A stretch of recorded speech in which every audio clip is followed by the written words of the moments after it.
सातवीं क्लास के प्यारे बच्चों, ये आपके विज्ञान की वर्कशीट नंबर 41 है और इस पर आज की डेट पड़ी हुई है 21 दिसंबर। ठीक है बेटा।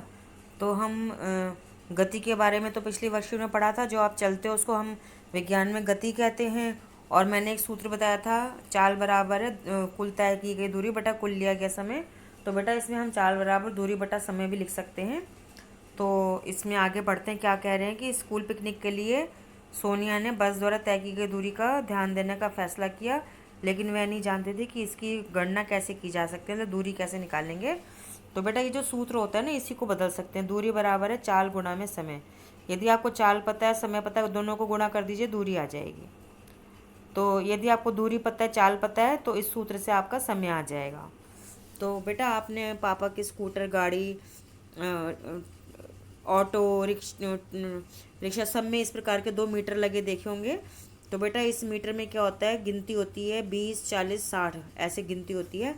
60, 80, 100, 120 इस प्रकार से। और एक सुई होती है और इस पर किलोमीटर प्रति km/h लिखा होता है। तो बेटा इसको हम कहते हैं चाल मापी यानी स्पीडोमीटर, और ये किलोमीटर/h में इसका यहाँ लिखा होता है। तो बेटा अगर नहीं है तो पापा के साथ जाके किसी गाड़ी में देख कर आना। और 1 मीटर ऐसा लगा होता है जिसमें ऐसे यहाँ पे ना निशान लगे होते हैं, किलोमीटर, कितने किलोमीटर गाड़ी चली है। तो आपने सुना होगा पापा के मुँह से, भाई 10,000 चल रही, 20,000 चल रही। तो बेटा इसका क्या मतलब होता है, किलोमीटर दूरी तय करिए। तो पुरानी गाड़ी हो जाती है, ज़्यादा चलती है, तो उसको बेच देते हैं पापा। तो पापा से जानकारी लेना, तो इसको हम पथमापी या ऑडोमीटर कहते हैं। ठीक है बेटा। तो अब हम प्रश्न करते हैं कि एक उपकरण जो किसी गतिमान वाहन द्वारा तय की गई दूरी को मापता है उसे हम, तो दूरी को नाम मापने वाले को बेटा ओडोमीटर या पथमापी कहते हैं। तो दोनों नाम आपको पता होने चाहिए। तो चाल मापी यंत्र किसी गतिमान वाहन की गति को किलोमीटर प्रति घंटा में नापता है। किलोमीटर प्रति घंटा में नापता है।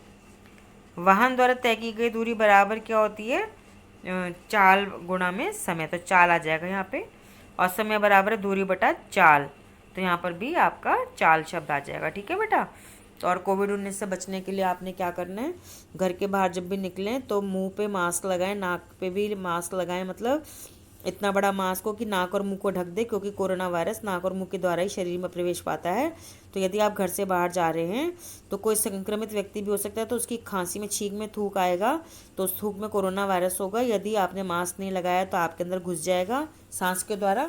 और यदि मास्क लगा भी रखा है तो हाथों के ऊपर अगर वो थूक गिर गया और उसी हाथों को आपने नाक पे रगड़ लिया तो वो कोरोना वायरस उससे भी घुस जाएगा। इसलिए जब भी घर से बाहर जाते हैं बेटा, मास्क लगाकर 2 गज की दूरी का पालन करते हैं, जिससे संक्रमित व्यक्ति का थूक आपके ऊपर ना गिरे। और घर आके हाथ अच्छे से धोएं, क्योंकि हवा में उसकी छींक के, थूक के कण होंगे। हाथों को अच्छे से धो लें, पैरों को अच्छे से धो लें, कपड़े बदल लें, मुंह को भी धो लें, और इस प्रकार अपने आप को कोरोना वायरस से अपने आप को बचाएं। ठीक है बेटा। तो ध्यान रखना है आप सब बच्चों ने। ओके। और बुक में से लेसन भी पढ़ना है ये ज़रूर। हाँ, गति वाला पार्ट बेटा, गति वाला पार्ट पढ़ना है।